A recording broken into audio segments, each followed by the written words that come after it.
Ayun nga guys, so nandito ulit tayo, no? So always check. So ano yung mga points natin para gawin itong always check na to? So number 1, inspect shackle regularly. Okay, gaano kadalas? Every 6 months po after receiving the shackles from your workplace. Every 6 months. Okay po, ang lifting equipment po is every 1 year. Okay guys, yung mga crane yan, mga ganyan, 1 year po yan. Okay, yung mga hoist ng crane, yung hook ng crane, yan po is every 6 months. For the total inspection ng crane is 1 year. Okay guys, so okay guys, punta tayo ulit. All markings are legible. Okay, nakikita at kilala yung brand niya. Okay, inspect the bow, signs of elongation, heat discoloration, corrosion, fractures o yung mga crack.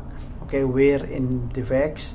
Okay, pin is straight and fully seated in the eye of the shackle. Okay po, yan po. Ito yan, eye of the shackle. Okay, gap size between the shackle eyes should not be widened. Ko, makikita nyo yan po. Yan, meron dyan. Kailangan po ay eksaktong.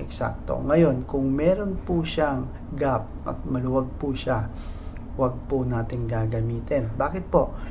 Guys, bakit hindi natin dapat gamitin? Dahil may chance. Okay, dahil may chance na yun po ay mag-loose during your lifting activity. Ang tendency po niyan ay mag-collapse yung load, malaglag, may mga matamaan, especially may mga workers or mga riggers na alam nyo na hindi naman natin sila sinasabing pabaya, pero bakit nga ba hindi nila nakita during o bago mag-lift?